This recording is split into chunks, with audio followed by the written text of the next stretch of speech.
You're listening to the Digital Deep Dive, where we tackle the newest trends, strategies, and pain points shaping growth across the digital landscape.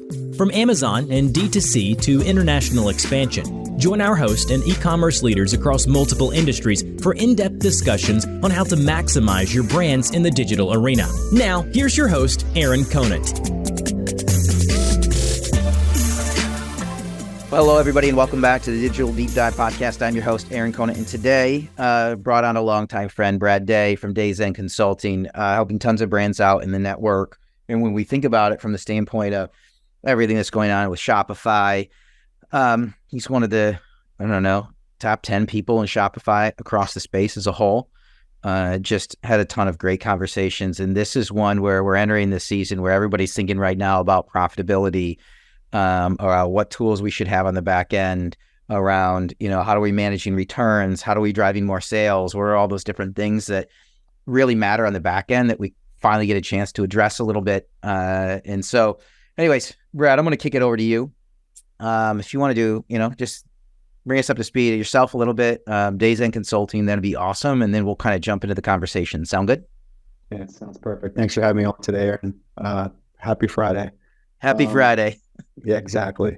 It's been a week. My name is Brad Day. I'm from Days End Consulting. We're a strategic, boutique consulting agency that works exclusively in the Shopify ecosystem.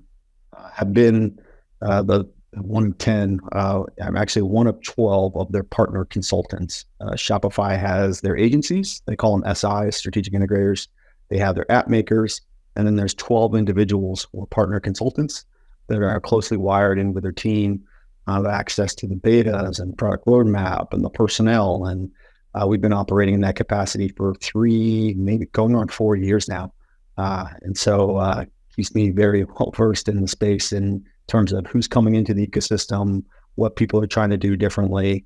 And conveniently, last week, Tuesday and Wednesday, Shopify had their Enterprise Summit in Los Angeles. So a big event, not quite Unite levels, which is what they used to have up in Toronto. But they had, 600 of their partners, individuals, I think across like 300 different partners. And then 125 Shopify personnel were there. They call them Shopafolk. And it was just a great 2-day conference to go through and talk through a number of different efforts. So we'll definitely be talking through some of those topics today. Yeah, awesome. I do want to dive into some of those because there's a lot of buzz around Shopify right now. There's the buy with Prime side of things. There's, but we're Q4, right? This is crunch time. A lot of people going into code freeze. But from your standpoint, you sit in an interesting spot from not the agency standpoint that's looking to spend a lot of people's money, not the I want to do constant revisions to your website and build it all, but this consultant standpoint of, hey, I'm going to come in and take a look at the overall structure of the website, the integrations, what's happening. And are there things what is top of mind for you when you're stepping into a brand and you're taking a look at it? They're common things that people run into, and there are common things that people are missing if they should check out right now as we're 2 weeks into Q4? Yeah. I sit in a unique spot. So many of the times, I guess the easiest way for people to think about what, me and my firm do is solution architect is what it is. And it's essentially an e-com specific CTO where we'll go in and look at the stack and look at all the systems that, many times Shopify, obviously in the middle of a hub and spoke, but what are all the systems that are pulling off of it? What are the data elements that are flowing, everywhere? And honestly, one of the first things that we do is just the ability to document that. It's amazing.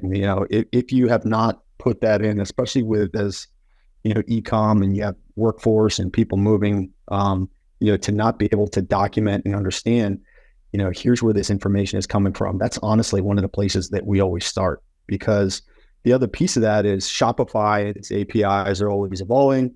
You've got different vendors that are making different connections. And so I find many times that I go through that exercise and someone is using a middleware, whether it's Zapier or something else, that is not needed anymore. There's been improved connection. So they did a stopgap temporary thing that worked, and then they're missing out on incremental functionality that's now been available because guess what? An integration has been built between those two systems. And so that's one of the first things that honestly that we always go to of like, just show me a tech diagram of what's your ERP, where's master of inventory, who are you, where are payments getting pushed to? So, we tend to focus on what I call the non-sexy parts of executing e-commerce. It's the order management. That's the stuff I get excited. I know the front end is going to work.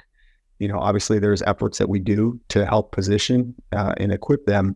But we get more excited about returns, payment charges, refunds, store credits, all of those different pieces that really have to be functioning and firing and be what I like to say, in a high performing, repeatable manner in order for, that return customer to come. Otherwise, you're just going to continue to be chasing that new customer over and over again. And, that's just crushing. Yeah. How many times do people have it right or getting close to it? I mean, it's not kind of an unfair question, I guess, only from the standpoint of like e-commerce has just blown up over the past few years, right? And so it's kind of my guess is not a lot, but it's not necessarily a reflection on people who don't know what they're doing. It's just the people that have been asked to do way more than they're actually capable or have the time to do. Yeah, I think that's fair. I mean, I made the comparison the other day to obviously being a realtor back in the day, right? When the mortgage rates were really low, guess what? Homes are flying off the shelf. People were self-servicing, and using the new tools, and would just show up and be like, "Hey, here are the 5 houses that I want to go look at." Like, it changed the function of the realtor, and it wasn't very hard to sell homes when mortgage rates are at historic lows, and there's a lot of inventory. And I think it's good to have these kind of market corrections where, I guess, it's obviously being a strategic consultant, I don't want it to be too easy to do everything. But I think this has been good because it's honestly allowed for some of those necessary disciplines to come back into play. And I want to talk about 2 topics in particular. One is 3PL, and the second thing being inventory management. When you're a e-commerce firm and the macro environment is great and stuff is flying off the shelves, you don't have to go through these traditional, really, really critical pieces of knowing your cost structure. What's your planning? And I'm oversimplifying here, but I think you'll get the idea. And what's your cost of your 3PL? Because this stuff is just flying off the shelf. If you've done a good job in creating a product and cultivating a segment that has demand. Now with things a little bit tighter, you're seeing these more traditional activities are needed. And so that kind of inventory management, and by that I mean, hey, I'm looking at all of my produced inventory on a shelf at my 3PL. What are the products that are going to sell that, evergreen, that continue, that we're known for? We have a great USP around. Or these are the fashion colors, and these are the ones that, we have to move through because guess what? We've ordered and we have new ones coming in, and we only have a finite amount of rack space at our 3PL before, maybe we trigger, the next cost structure. And so for some of these smaller brands, these, those activities I'm speaking to, yes, the big $100 million brands absolutely have that down, and they have planners and inventory management and ERP reports. But for the digitally native vertical brands that are 25 to 75 million, they're having to make sure that they do some of those activities because they're getting some swollen 3PL bills that are coming out. They're obviously having to go through some of these exercises of inventory planning and what are the ones that we should discount first in our, markdowns for Black Friday, Cyber Monday. Like, those are the activities that are happening now and really need to be happening for a good performing business. Yeah. I mean, I agree with you. It's been super easy. But now, especially as things are slowing down, from what I've seen, there's huge drop off on just the brands I'm talking to in September as a whole. And if you look at what happened on Prime Day, the one earlier in the year, not the one that happened just a couple of days ago, but brands moved a lot of product, but they didn't make any more money, which means heavily discounting. Yep. And that's the other side, right? Hey, I need to move a lot, but I also need to discount a lot. And the complexity behind doing that without losing your shirt is crazy. Yep. Yeah, it's traditionally been an exercise. Honestly, the ones I still see it being done in Excel. I mean, I laugh because it's like, I still look at, I've seen this at a couple different places now, and it's like, hey, here's how many units, here's, how many units per order. These are the ones that we know that we've got 4 years of history in demonstrating that we can sell on this particular one. And you also have to have a nimble workforce to A, pull those reports, B, read those reports, and C, affect the change. And, in larger organizations, that's a team of people. Smaller organizations, Shopify, some of the smaller Shopify brands, that's maybe one person, and they're like looking at the product sold report. They're looking at it and, had done some work on, here's what the targets are. And guess what? We're not selling enough of these. And you know what? We're going to have to go to a markdown, which means you already have your markdowns ready. You have an a Matrixify report loaded to mark those down. That gets consumed. You merchandise that page, to tell a color story. You get it out coordinated with an email, and you go. Like, that execution has to be so quick in this day and age, and it cannot be multiple days. And I think that's the magic of, as we've had a couple more Black Friday, Cyber Mondays, we sit here and we know we've got the good ones have an idea, like, okay, when does this merchant move? And making sure that your deliverability is on top and that your emails are ready to go. And I mean, it does nothing if you done a markdown and you can't get your email out to tell people about it. So it's just this very intricate dance that, there's a nice buzz because people know we're about to come into that. We obviously had, as you mentioned, the Prime Day the other day. Most of the sprints, we've got a couple more sprints left before we have we're in code freeze, and now it's execution mode. And you're working on your interaction models and your connections, and hey, what's the amount of returns that will come even at your current return rate. So I think that's the nice hum that was palpable last week at the Shopify Summit. It's a lot of the dialogue with me and, some of my peers that, do similar things and kind of get excited. It's like, okay, you're like the race and you're in the corral where you're just kind of like you're moving towards the line a little bit and you're lacing up your shoes. Yeah. And I'm making a running reference. So, yeah. No. But that's kind of the feeling right now. So I think, that's the piece that, this is why we do what we do. It is the time for us to do it. There's very little room for error because you have these small windows to hit.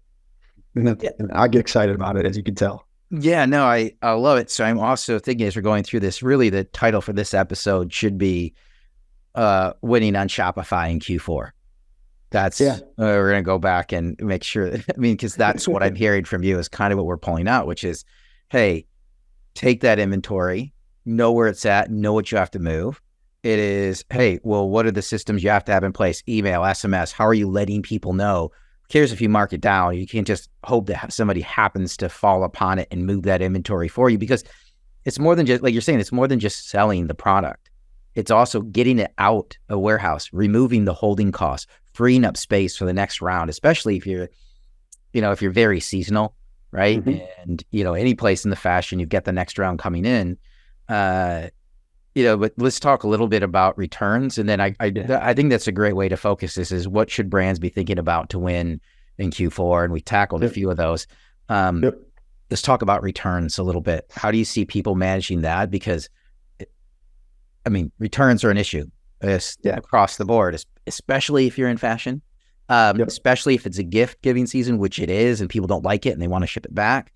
On the fashion side, it's, hey, I'm going to order 2 or 3 sizes and just ship 1 back. Ship 2, however many, and just keep 1, I should say. But yeah, it's a big thing. What's interesting about that is also I'm a data guy as well, and that piece it clouds the data a lot when you're doing that activity. So I reference, hey, these are the products that we see in multiple units per order. If you have somebody that ordered 3 sizes and then returns 2 of them, that's a single purchase order that now looks through. You obviously see a second transaction. You've got the refund, you have the store credit, you've got another. It's like that whole exercise really, really can cloud up your data unnecessarily because of what it was in the function. So, what people can do to get out in front of making sure that the returns, and there's great vendors in the space that have really nice integrations with Shopify.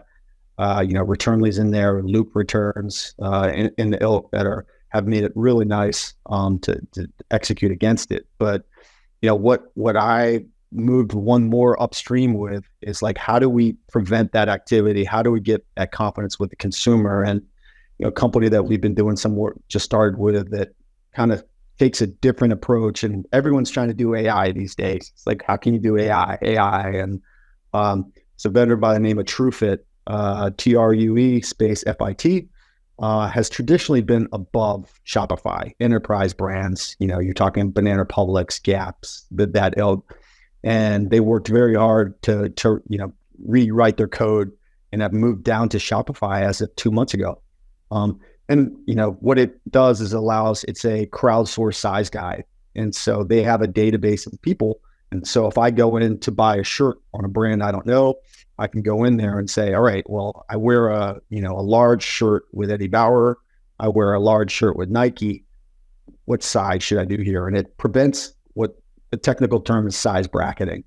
And it prevents people ordering the large, the extra large, and then having to return it. You have confidence from the data. So that's one of the really kind of unique ones that has recently come into and having a really great adoption in the Shopify space. They have a 30-day free trial, but it's just a piece of software that, the size guides are an antiquated tool. Like, that's an old way of like pulling up an old table that says, what's my waist size? What's this? Like, there's a lot different constructs here than that. And so that's one of the new tools that people have been looking into that allows technology to solve a problem in the past. And the vendors, there's some case studies out there that it does show reduced returns because that buyer has confidence. Like, they know, hey, somebody else, why can't I draft off the knowledge of the people that have been before me?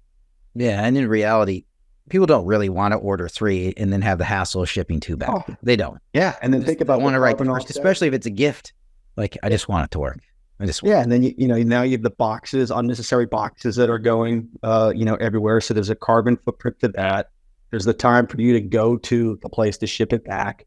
There's the at your 3PL or elsewhere, you have to receive those, inspect those goods, see them, put them back up on the website. Like, it takes all of that stuff off of the table, both on the merchant side and the consumer side. Especially if it's unnecessary. I mean, there's certain things that, they're unique and, personal preference or whatnot. But, if the vast majority of those can be avoided and that consumer can be like, yep, I know that this is what I'm going to get. This is Cuts clothing, the shirt. And I'm like, you know what? That's going to be a large. And I have confidence around that. So that's one of the new tools that, people are seeing. And, looking at your returns in a full cycle to then say, gosh, the data is there. What's nice about it is if you do it right, everyone is returning the extra larges, or gosh, the shirt, we're not consistent. And the good brands are taking that information, feathering it back into their, their planning cycle and saying, to the designers of, hey, listen, we're inconsistent on this shirt. People don't know whether it's a large or an extra large or whatnot. And that's when you then can move way upstream and hopefully produce the right amount of quantity to meet the demand, right? That's all, they're trying to avoid having to then discount that product and move it, and obviously avoid it going to a landfill. So, right, which literally got back into the first part of the conversation of, hey, I've got this inventory, I got to move it. Yeah. And I think resale has done some nice things. I think there's been a lot of headway in that space. There's a vendor by the name of Recurate. I did a work for Outer Known with a resale product called Outer Worn, which is catchy.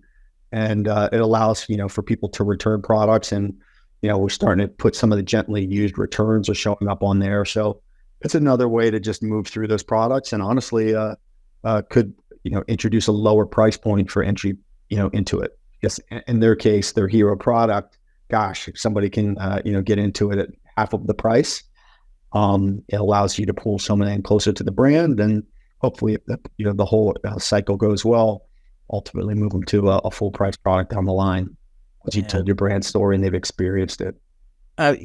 So you're naming a couple of different vendors, and just has me thinking about, the past few years, as every new tech startup was funded, and everybody was pitched everything, and AI hits the market. And then now we're at a spot where, some of these people, they're not getting the second round of funding. Cost of capital is higher, right? And so there's a lot of people that are just, the cash is dried up. They're not around anymore. Are you doing a lot of like tech stack audits? Like, what does that look like? Because I'm thinking that's another thing for Q4 specifically is, hey, how am I going to the back end and looking at who I really need and who I don't, who's around, who's not, who's just taking money? Like I can't remember who you'd said earlier, that maybe the APIs are better, you just don't need them anymore. But what is that a common thing? And I think that's the apps can be sitting there, the integrations can be sitting there. People have these kind of recurring charges that are there. So I've seen, I'm using an example, it's not but like report writing, right? Like there's apps that are in there. The Shopify reporting is getting better. It's a little bit challenged. And so many times I'll go in to look at the app stack at a vendor, and they've got 3 different reporting vendor, platforms in there. It's because the one guy was generating the finance reports for taxes, and then this one is product sold because it's going to, someone that's executing the email campaign. And you've got someone in retail that just wants to see a report on what's sold at this retail location. And it's just an example of Shopify makes it a little bit too easy to install those sometimes. And it just gets locked into the machine and it's just spit out. And then I go in there and I'm like, you have 58 apps in there, like what's going on in here? It's a simple exercise. It does, typically then initiates a conversation with those parts of the organization of like, you realize that, guess what? Shopify now has, and many times these people have now moved on to like, there's a product sold report in Shopify. And yet that app is just sitting in there. And so, that obviously the other thing is people think, oh, we uninstalled it. And it's like, it's still there, you're still paying it.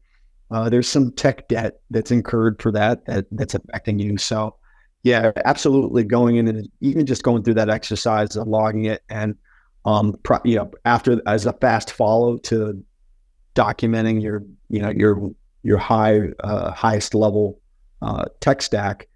What are the apps? What are the ones that are pulling out of there? And many times, there's opportunity to almost fund the whole thing just in, we just did it in the reduction, of these apps. And then unfortunately, what flows off of that as well as access. And you'll see, employees that are no longer there, unfortunately. And, like things like that are tied to a Google Drive that's tied to this person. Like I see some crazy things in terms of, how things are, it's tied to this email account and that person's no longer here. And it's like, come on, this is not in a good position for handing off. Do people bring you in just for those audits? Like I'm thinking everybody who listens should just ping it and just say, come in here. I don't have time right now. It's Q4. I don't have time, but come in and do this for me and just give me a report.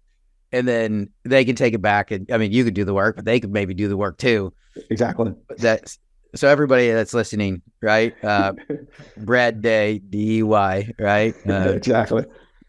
And it's just, like I said, many times it's almost a self-funding because you're like, here's the stuff that you can just remove and obviously, reduce those expenses. But it's a good exercise because again, personnel change, I get it. I'm not judging these people. I know because of what we're coming through, they were just cranking and making sure, we need to have this. And, oh gosh, we need to add this. And, this was a free trial that I clicked on. And then, in any other world, you know what, that would still be there, but the ecosystem is turning so quick. So fast. It's a function of Shopify and like, hey, here's our new APIs. Hey, here's what it is.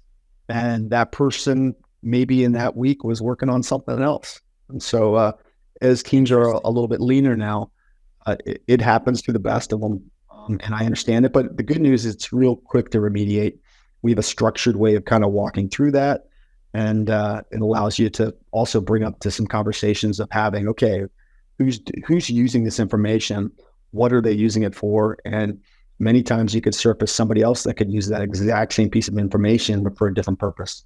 Yeah, well, they need somebody from the outside to come in that knows it and has done it 100 times, right? That's why you have a business, right? I mean, that's the reality is everybody is moving so fast and right, the turnover. And there's also been this middle layer that's been removed right after the boom and things are coming back down. The middle layer has been removed. Yeah, people who are just trying to execute. And again, like you're saying, they're not doing anything malicious. No. They're just moving so fast. Yeah, I need to try this. Somebody told me about this free trial. I tried it. It was kind of okay. I didn't follow up on it, but now it automatically kicked in. I don't even use it and I don't even know that they're not being malicious. They're just, they're actually doing what you want them to do, which is trial and error and try new things and see what happens. Yeah. But then on the back end, then you don't know at that point in time, what is it tied into? Is there somebody else using it? What if I turn this off? Is somebody else going to freak out? Is somebody else using it? I mean, they don't ever turn it off. Yeah. And then sometimes it is that of like, you turn it off and you just kind of wait. You're just like, okay, wait. And then it's like 2 days later, it's like, hey, I get this emailed to me at this place and I didn't know. And I'm like, okay, cool. I mean, that's the last resort to see what that is, but it's a fun exercise to kind of do. I'm like, all right, you disregarded the 5 emails that were around this and now we know. And please make sure that we're tuned in. And while you're here, let's look at who's on your team.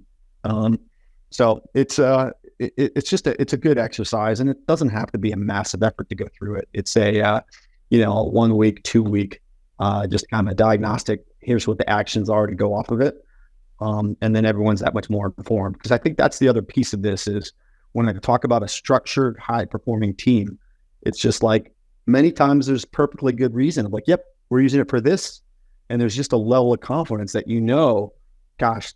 Things are rolling along. I understand that this system is working to this one and you go and you're just that much more like looked at it, check. And then come back in a year, and have this as an annual exercise to then go back through and see what it is. Because, I see B2B apps, that were in there, how people were executing B2B. And it's like, yep, nope, that's part of this, or people using the old wholesale channel in the Shopify store. And I'm like, yeah, that's not there anymore. So, it's just a function of it. And it does you allow to just create some good dialogue and make sure that you have a performing website, because, once you have that, I like to say all the time, and the people that work with me get like an order is just demand. That's just a demand. Like that is an order that they created. Congrats to the marketing team. Congrats to the site conversion. You have an order. And then I get excited about everything that has to happen after that in terms of a successful pick of the order. Obviously them getting the order, can you cultivate a review out of the order? Can you, set yourself up to be in a good position for a second transaction? Did the data flow all the way through nicely through all of your systems? Okay, do you have a repeat customer? Like all of that, that's the piece that has to happen in order for you to, have that, active returning customer segment. It's interesting, in the past and these, winning on Shopify in Q4, just winning in Q4, a lot of it's been like all the new tech tools that are out there and things you can use and leverage. And what we're talking about here, which I love, is this recurring theme of just back to the basics. Mm-hmm. Right? Let's just do the basics right, and the rest of it will follow. We don't have to hire, we don't have to hire like 10 new people. No. We don't have to get 15 new platforms. We don't have to do this or that. It's basically, let's focus on the basics and let's do our marketing. Let's do our marketing really, really well.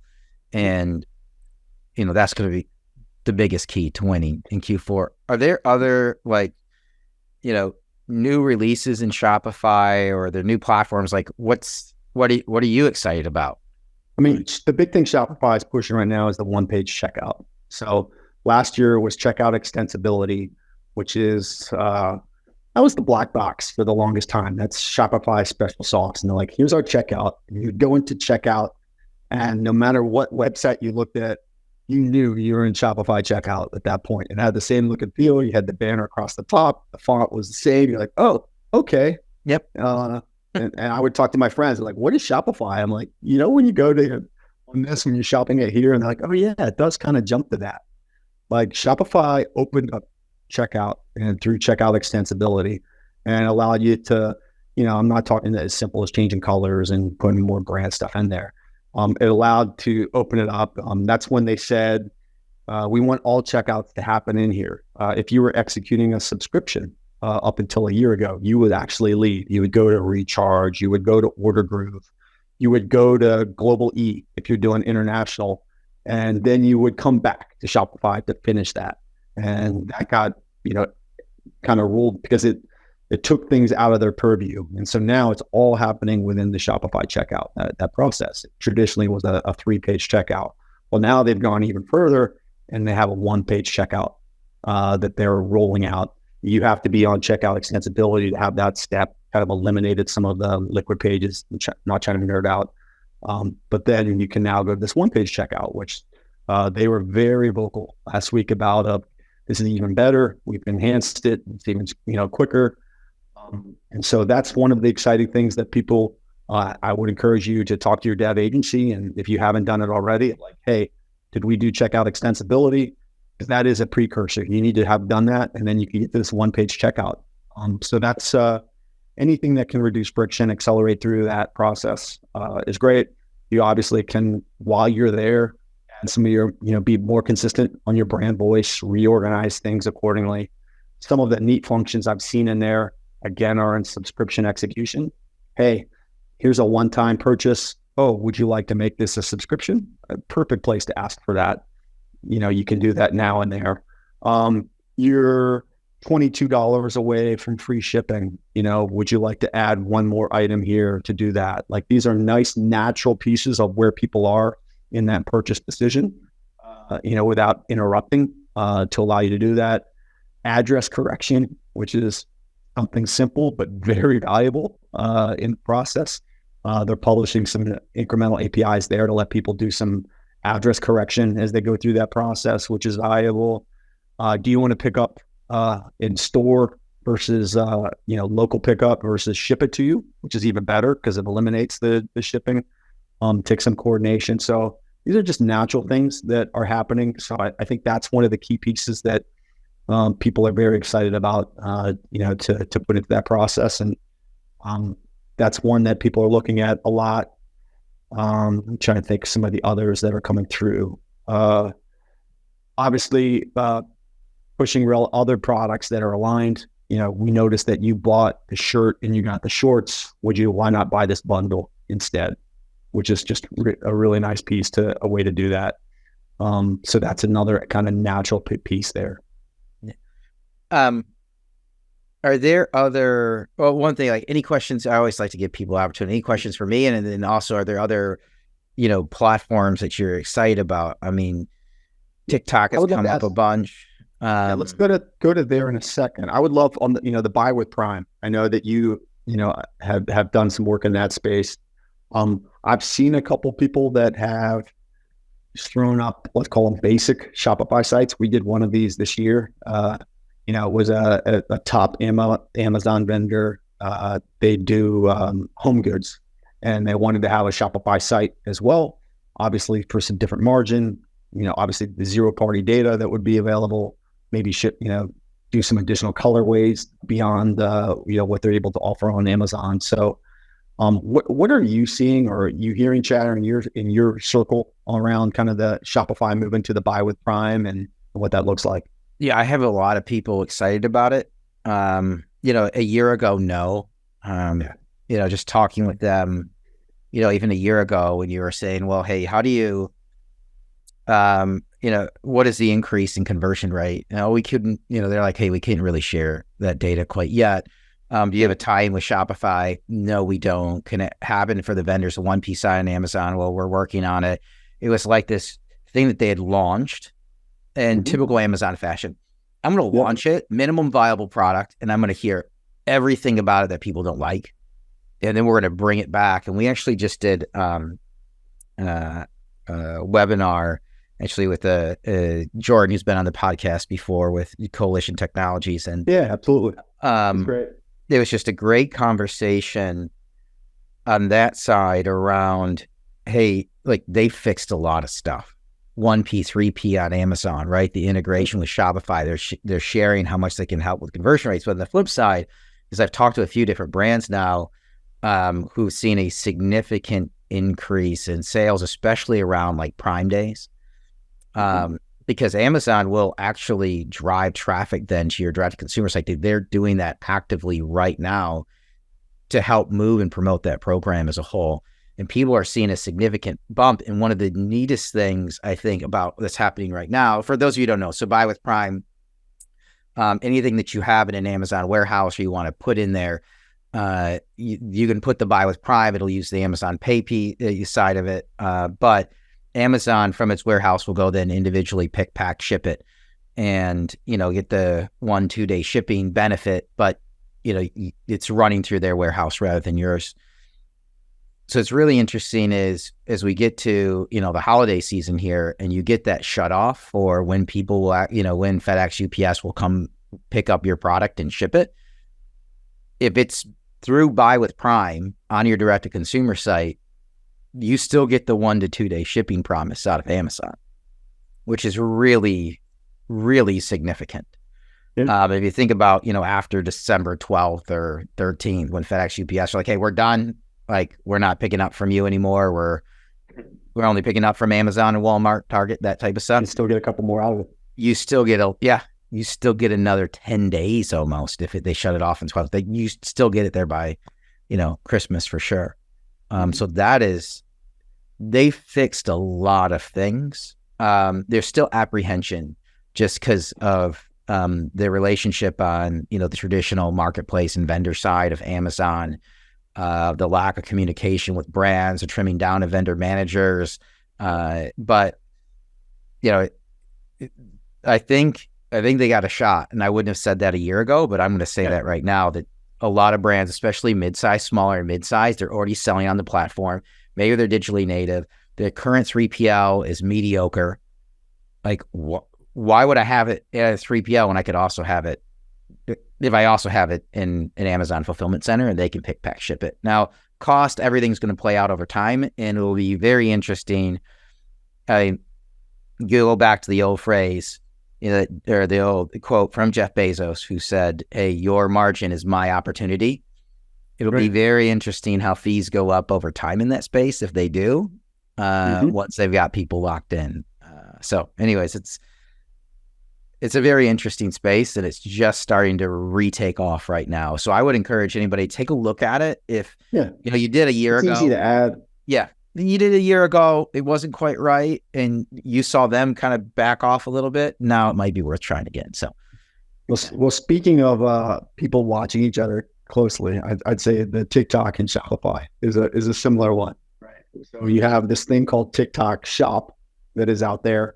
It got rolled out 2.5 weeks ago, widespread. I've been working with a client called DAP Sports. We've been on it for 7 months now.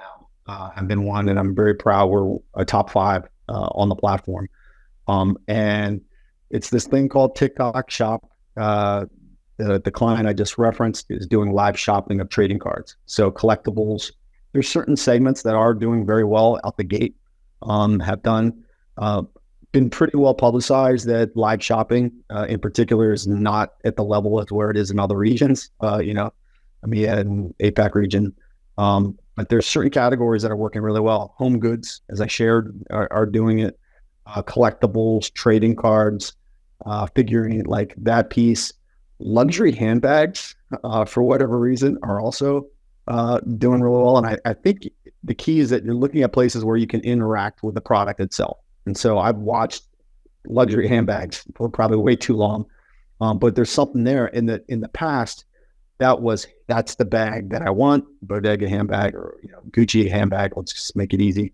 And then you would have this, send me an email to show me the certificate of authenticity. And then, all right, send that back and start this multi-day thing where obviously in live shopping, they'll hold it up to the camera and you can do that whole kind of authentication and review in seconds. And people have certainly gotten very, used to that, or at least seen how that works. So the point is there's been a number of kind of segments that are doing very well. TikTok Shop is embracing the opportunity and saying, hey, we want to cultivate this as well.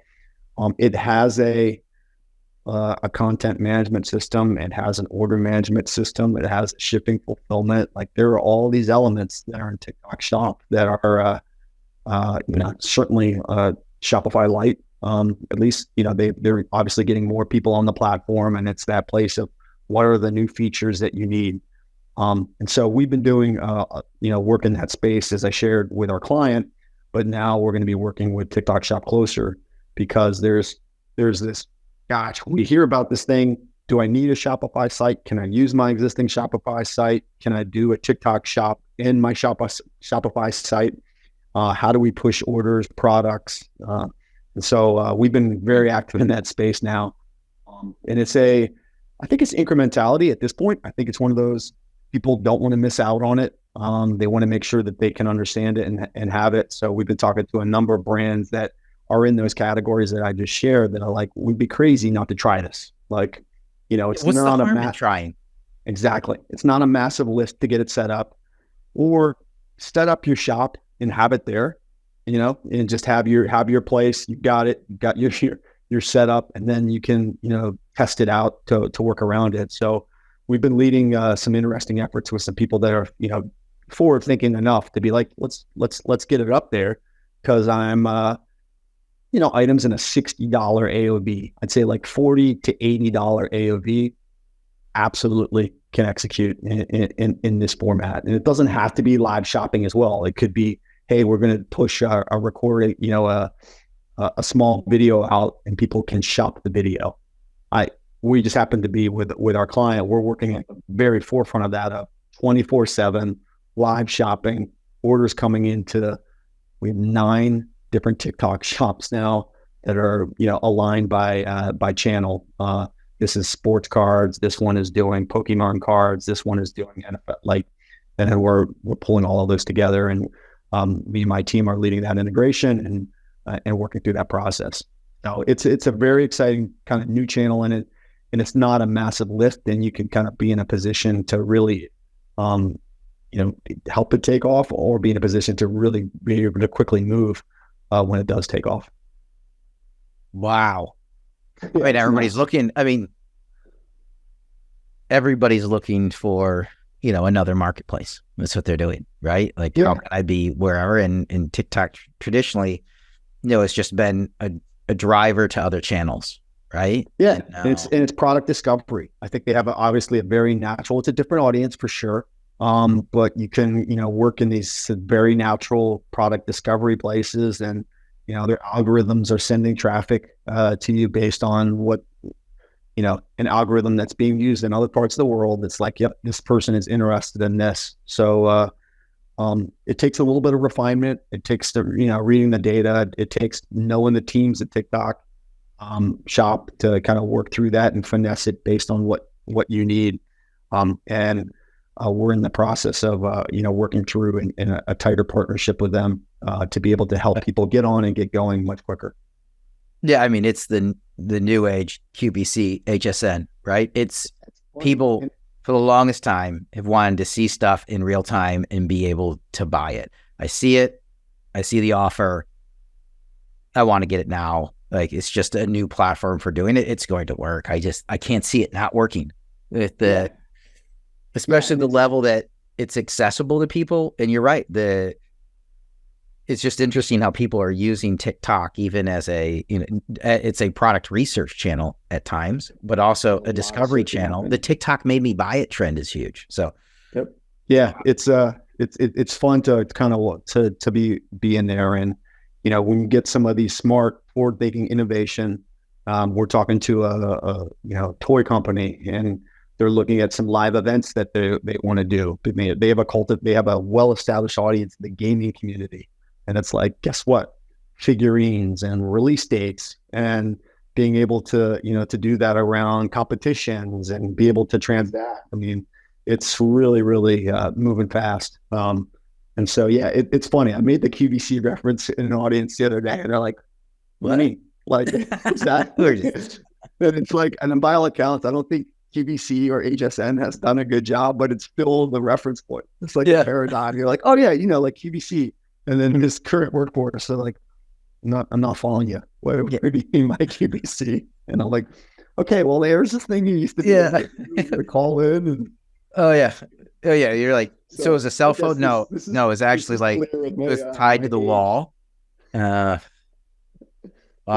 Aging ourselves, my friend. It's still the best reference though. Like, oh yeah, like QVC, and you're like, oh yeah, I got it. Like direct response. So, having worked in that space, I had a 15-year career at Capital One Bank before I got into my own independent consulting here. So, I'm clearly been around long enough to remember QVC and have participated in some of that.